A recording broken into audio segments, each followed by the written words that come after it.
नमस्कार दोस्तों, स्वागत है आप सभी का ऐसे सरदोई के यूट्यूब चैनल पर। मैं ज्ञानेंद्र कुमार आप लोगों से जुड़ रहा हूं हिंदी विषय को लेकर, जो सभी प्रतियोगी परीक्षाओं के लिए आवश्यक है, जिनमें हिंदी पूछी जाती है।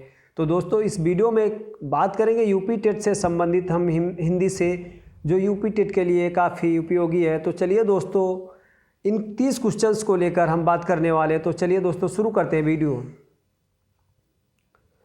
पहला क्वेश्चन दोस्तों हमारा है, जेब कतरा शब्द में कौन सा समास है? जेब कतरा शब्द में कौन सा समास है? तो दोस्तों, जेब कतरा का अर्थ होता है जेब को कतरने वाला। तो इसका जो सही उत्तर होगा वो होगा ऑप्शन नंबर 4 दोस्तों, तत्पुरुष समास। जेब कतरा शब्द में कौन सा समास है? तत्पुरुष समास। चलते हैं अगले क्वेश्चन की ओर। अगला क्वेश्चन दोस्तों हमारा है, चाकू शब्द का बहुवचन होता है। चाकू शब्द का बहुवचन होता है। तो दोस्तों ध्यान रखना है, चाकू शब्द का जो बहुवचन वो होता है वो चाकू ही होता है। तो इसका सही जो उत्तर होगा वो होगा ऑप्शन नंबर 4, चाकू ही। चलते हैं अगले क्वेश्चन की ओर।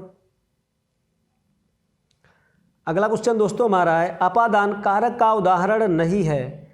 अपादान कारक का उदाहरण नहीं है। पहला ऑप्शन है राहुल आज से पढ़ाई करेगा। दूसरा ऑप्शन है राम लक्ष्मण से बड़े थे।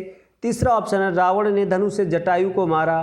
और चौथा ऑप्शन है पेड़ से पत्ते गिरते हैं। तो दोस्तों, इस क्वेश्चन का जो सही उत्तर होगा वो होगा ऑप्शन नंबर 3, रावण ने धनुष से जटायु को मारा। तो यहाँ पे क्या बात की गई है? एक कारण, एक साधन की बात की गई। तो ध्यान रखना, ये अपादान कारक का नियम नहीं है। चलते हैं अगले क्वेश्चन की ओर।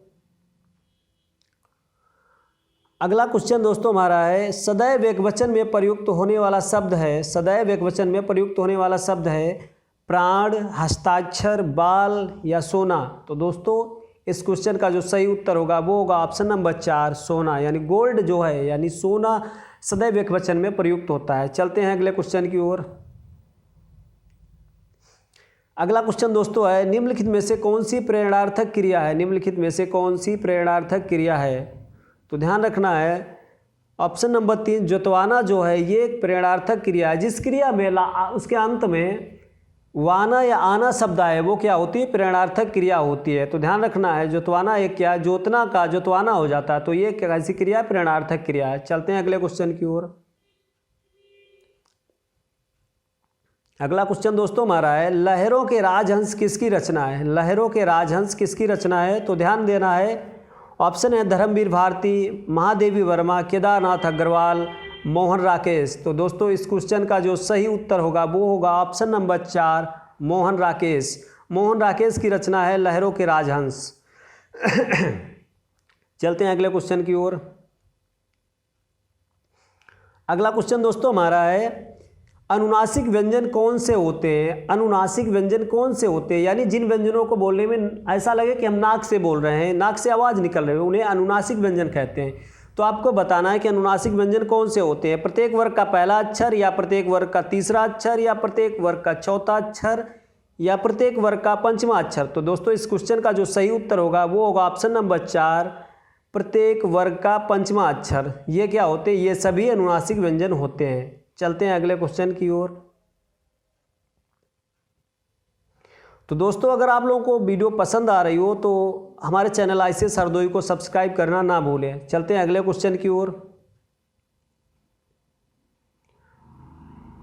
अगला क्वेश्चन हमारा दोस्तों है, अर्धमागधी अपभ्रंश से विकसित बोली है। अर्धमागधी अपभ्रंश से विकसित बोली है, कौन सी है? तो आपको बताना है। इसका सही उत्तर दोस्तों होगा, अर्धमागधी अपभ्रंश से विकसित बोली है ऑप्शन नंबर 4, बघेली। अर्धमागधी अपभ्रंश के अंतर्गत आने वाली जो बोलियां हैं वो अवधी, बघेली और छत्तीसगढ़ी है। ये पूर्वी हिंदी के तहत आती हैं, ध्यान रखना है। तो इसका सही उत्तर होगा ऑप्शन नंबर 4, बघेली। चलते हैं अगले क्वेश्चन की ओर। अगला क्वेश्चन दोस्तों है, अनुच्छेद शब्द में कौन सी संधि है? अनुच्छेद शब्द में कौन सी संधि है? ऑप्शन है दीर्घ, व्यंजन, गुण या विसर्ग। तो ध्यान रखना, अनुच्छेद में जो संधि होगी वो होगी ऑप्शन नंबर 4, विसर्ग संधि। अनुच्छेद का जब आप संधि विच्छेद करोगे तो होगा अनु प्लस छेद। वहाँ पे अनु के बाद विसर्ग लग जाएगी। तो जब इसका संधि विच्छेद होता है तो विसर्ग हटने के बाद चा का लोप हो, चा आ जाता है उसके स्थान पे। तो ध्यान रखना, अनुच्छेद शब्द में कौन सी संधि है? विसर्ग संधि है। चलते हैं अगले क्वेश्चन की ओर। अगला क्वेश्चन दोस्तों हमारा है, प्रत्यक्ष शब्द में कौन सी उपसर्ग लगी है? प्रत्यक्ष शब्द में कौन सी उपसर्ग लगी है? तो ध्यान रखना है, इसका जो सही उत्तर होगा वो होगा ऑप्शन नंबर 3 प्रति। प्रति से प्रति प्लस अक्ष मिलकर क्या बनता है? प्रत्यक्ष शब्द बनता है। तो ध्यान रखना उपसर्ग कौन सी बोली जाएगी? प्रति उपसर्ग। ऑप्शन नंबर 3 इसका जो है वो सही उत्तर होगा। चलते हैं अगले क्वेश्चन की ओर। अगला क्वेश्चन दोस्तों हमारा है, निम्नलिखित में से कौन सा शब्द तत्सम है? निम्नलिखित में से कौन सा शब्द तत्सम है?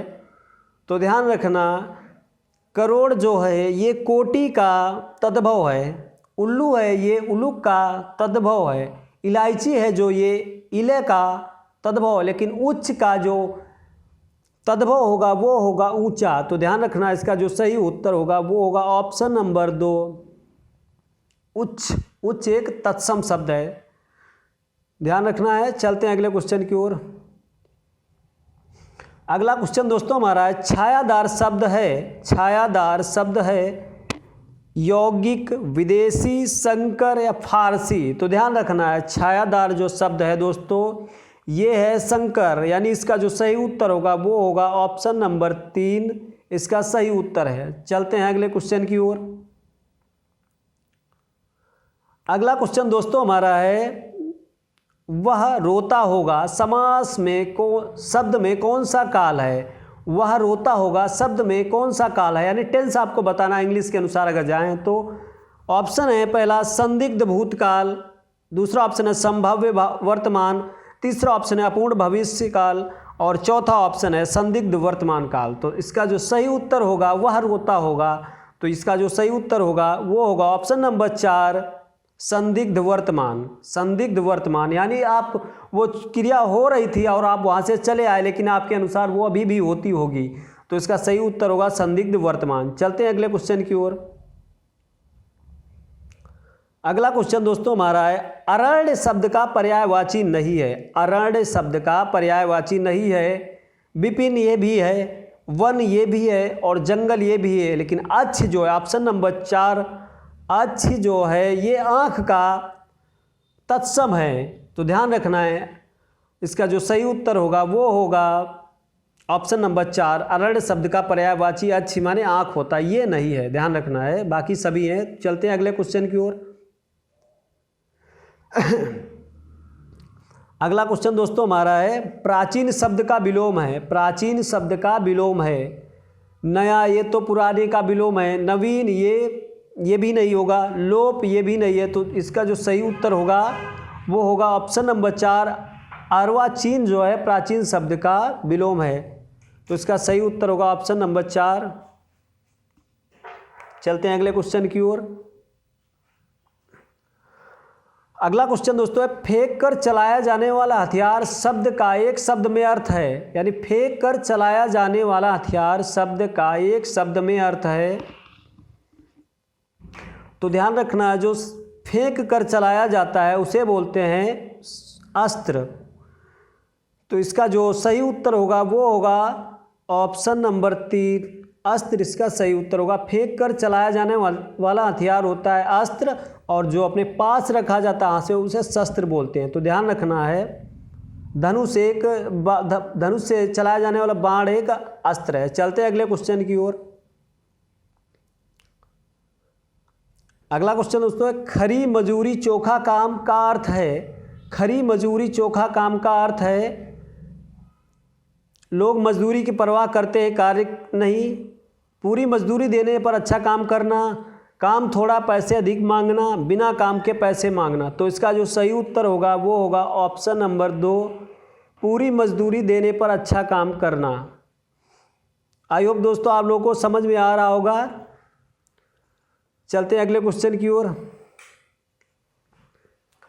अगला क्वेश्चन है, जासु नाम जप सुनहि भवानी, भव बंधन काटहि नर ज्ञानी, तासु दूत की बंद तरुआवा, प्रभु कारज लगी कपहि बधावा। पंक्तियों की रचना की है, दी गई पंक्तियाँ यानी किस कवि के द्वारा लिखी गई हैं। तो दोस्तों इसका जो सही उत्तर होगा वो होगा ऑप्शन नंबर 4 तुलसीदास जी ने इन पंक्तियों को रचा है और ये रामचरितमानस से ली गई हैं।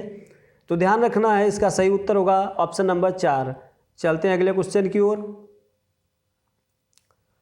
अगला क्वेश्चन है दोस्तों, क्रोध किस रस का स्थायी भाव है? क्रोध किस रस का स्थायी भाव है? बीभत्स, भयानक, रौद्र या वीर? तो ध्यान रखना है, इस क्वेश्चन का जो सही उत्तर होगा वो होगा ऑप्शन नंबर 3 रौद्र। रौद्र रस का जो स्थायी भाव है वो है क्रोध। विभत्स रस का स्थायी भाव जुगुप्सा होता है। भयानक रस का स्थायी भाव भय होता है और वीर रस का स्थायी भाव उत्साह होता है। चलते हैं अगले क्वेश्चन की ओर। अगला क्वेश्चन दोस्तों हमारा है, सारंग ले सारंग चल कई सारंग की ओट, सारंग छीनो पाई के सारंग कई गई चोट, उक्त पंक्तियों में कौन सा अलंकार है? तो ध्यान रखना, एक शब्द का जहाँ पे बार बार आवृत्ति हो और उसके अर्थ कई हो तो वहाँ पे यमक अलंकार होता है। तो इसका जो सही उत्तर होगा वो होगा ऑप्शन नंबर 3 यमक अलंकार। चलते हैं अगले क्वेश्चन की ओर। अगला क्वेश्चन है दोस्तों, बैल न कूदे कूदे तंगी कहावत का अर्थ है। बैल न कूदे कूदे तंगी कहावत का अर्थ है वीरता पर विश्वास होना, गड्ढे में कूदना, साहसिक कार्य करना, स्वामी के बल पर सेवक का साहस। तो आप लोग इसका उत्तर जाहिर सी बात है समझ चुके होंगे। तो इसका उत्तर जो सही है वो होगा ऑप्शन नंबर 4 स्वामी के बल पर सेवक का साहस। चलते हैं अगले क्वेश्चन की ओर। अगला क्वेश्चन दोस्तों हमारा, निम्नलिखित में से भाववाच्य का उदाहरण नहीं है। निम्नलिखित में से भाववाच्य का उदाहरण नहीं है। मुझसे चला नहीं जाता, मौन से चुप नहीं रहा जाता, खाना खाया गया, सीता से गाया नहीं जाता। तो ध्यान रखना, इस क्वेश्चन का जो सही उत्तर होगा वो होगा ऑप्शन नंबर 3 खाना खाया गया। बाकी सभी भाववाच्य के उदाहरण हैं जिसमें बोला जाए नहीं जाता या नहीं शब्द लग जाए और जाता हो तो वहाँ पे लगभग भाववाच्य होता है। तो ध्यान रखना, इसका सही उत्तर होगा ऑप्शन नंबर 3। चलते हैं अगले क्वेश्चन की ओर। अगला क्वेश्चन हमारा है दोस्तों, निम्नलिखित में से शुद्ध वाक्य है, उसे भारी प्यास लगी है, देश के सम्मान की रक्षा करो, लाठी बड़ा उपयोगी अस्त्र है, चिड़िया गा रही है। तो ध्यान रखना है दोस्तों, उसे भारी प्यास लगी है ये गलत होगा, उसे बहुत प्यास लगी है ये सही होगा, लाठी बड़ा उपयोगी अस्त्र ये गलत होगा, लाठी हमेशा शस्त्र है। तो अगला कुछ पॉइंट है दोस्तों, चिड़िया गा रही, चिड़िया गाती कभी नहीं बल्कि चहकती है। तो इसका जो सही उत्तर होगा वो होगा ऑप्शन नंबर 2 देश के सम्मान की रक्षा करो। तो दोस्तों आई होप आप लोगों को समझ में आ रहा होगा। अगर समझ में आ रहा है तो हमारे यूट्यूब चैनल ICS हरदोई को सब्सक्राइब करना ना भूलें। चलते हैं अगले क्वेश्चन की ओर। अगला क्वेश्चन दोस्तों हमारा है, योग रूढ़ शब्द है, दिए गए शब्दों में कौन सा शब्द जो है ये योग रूढ़ का उदाहरण है? तो आपको बताना है योग रूढ़ शब्द है। तो इस क्वेश्चन का दोस्तों सही उत्तर जो होगा वो होगा ऑप्शन नंबर 2 दशानन। दशानन जो है ये योग रूढ़ शब्द का उदाहरण है, यानी बहुब्रीहि समास द्विगु समास का जो उदाहरण होता है या बहुब्रीहि समास में वो योग रूढ़ शब्द में गिने जाते हैं। तो ध्यान रखना है दशानन शब्द ये योग रूढ़ शब्द है। चलते हैं अगले क्वेश्चन की ओर। अगला क्वेश्चन दोस्तों हमारा है, उच्चारण शब्द में उपसर्ग है। उच्चारण शब्द में उपसर्ग है उ, उच्च, उत या उच्च। तो ध्यान रखना है इस क्वेश्चन का जो सही उत्तर होगा, यानी उच्चारण शब्द में उपसर्ग है कौन सी होगी? तो इसका सही उत्तर है ऑप्शन नंबर 3 उत जो है इसका सही उत्तर होगा। उत उपसर्ग से उच्चारण बनता है। अगर आप संधि में जाएंगे तो ध्यान रखना है। चलते हैं अगले क्वेश्चन की ओर। अगला क्वेश्चन दोस्तों है, बनारसी उपबोली है। बनारसी उपबोली है यानी बनारसी जो बोली है ये किसके अंतर्गत आती है? जिसके ऑप्शन है राजस्थानी, पहाड़ी, पूर्वी हिंदी और बिहारी। तो ध्यान रखना दोस्तों इस क्वेश्चन का जो सही उत्तर होगा वो होगा ऑप्शन नंबर 4 बिहारी जो है बिहारी के अंतर्गत बनारसी बोली आती है। तो इसका सही उत्तर होगा बिहारी। ध्यान रखना है बिहारी के अंतर्गत और कई भी बोलियाँ आती है, राजस्थानी के अंतर्गत भी आती हैं, पहाड़ी के अंतर्गत। चलते हैं अगले क्वेश्चन की ओर। अगला क्वेश्चन दोस्तों है, श्री गणेश शब्द का विलोम है। श्री गणेश शब्द का विलोम है पहला ऑप्शन है शुरुआत करना, दूसरा ऑप्शन है खत्म करना, तीसरा ऑप्शन है समापन, चौथा ऑप्शन है इतश्री। तो ध्यान रखना है शुरुआत करना ये भी नहीं होगा, खत्म करना शुरुआत करने का ठीक उल्टा है, समापन उद्घाटन का उल्टा है, इतश्री जो इसका सही उत्तर होगा, इतश्री। श्री गणेश का जो सही उत्तर होगा वो होगा इतश्री। चलते हैं अगले क्वेश्चन की ओर। अगला क्वेश्चन दोस्तों हमारा है विहंगम दृष्टि मुहावरे का अर्थ है, विहंगम दृष्टि मुहावरे का अर्थ है, ऑप्शन है नज़र भर कर देखना, गहराई से नज़र रखना, इधर उधर देखना या सरसरी नज़र। तो ध्यान रखना इसका जो सही उत्तर होगा वो होगा ऑप्शन नंबर 4 सरसरी नज़र। विहंगम दृष्टि का मुहावरे का अर्थ है सरसरी नज़र, यानी किसी काम को करना तो उसको बस ऊपर ऊपर ही देखना। चलते हैं अगले क्वेश्चन की ओर। अगला क्वेश्चन दोस्तों हमारा है मामा शब्द का बहुवचन है, मामा शब्द का बहुवचन है। पहला ऑप्शन है मामा, दूसरा ऑप्शन है मामा वर्ग, तीसरा ऑप्शन है मामागढ़, चौथा ऑप्शन है मामा लोग। तो ध्यान रखना मामा शब्द का बहुवचन मामा ही होता है, तो इसका जो सही उत्तर होगा वो होगा ऑप्शन नंबर 1। चलते हैं अगले क्वेश्चन की ओर। अगला क्वेश्चन दोस्तों हमारा है विजयदशमी शब्द में संज्ञा है, विजयदशमी शब्द में संज्ञा है, विजयदशमी शब्द में संज्ञा है कौन सी बताना है, व्यक्तिवाचक, जातिवाचक, समूहवाचक या भाववाचक। व्यक्तिवाचक, जातिवाचक, समूहवाचक या भाववाचक। तो ध्यान रखना विजयदशमी शब्द में एक भाव होता है, तो यहाँ पे क्या होगा भाववाचक संज्ञा। इसका जो सही उत्तर होगा वो होगा ऑप्शन नंबर 4, विजयदशमी शब्द में भाववाचक संज्ञा है। तो आई होप दोस्तों अगर आप लोगों को ये 30 क्वेश्चंस की सीरीज पसंद आई हो तो हमारे यूट्यूब चैनल ICS हरदोई को सब्सक्राइब करना ना भूलें और साथ ही वीडियो को लाइक व शेयर करना ना भूलें। अगर आप लोगों ने अभी तक सब्सक्राइब नहीं किया तो सब्सक्राइब कर लें और बेल आइकन को भी प्रेस कर दें, जिससे कि हमारे आने वाले अन्य विषय से संबंधित वीडियोज़ की नोटिफिकेशन आप लोगों को टाइम पर मिलती रहे। और साथ ही कमेंट करना बिल्कुल ना भूलें। मिलते हैं दोस्तों अगले वीडियो में, तब तक के लिए जय हिंद।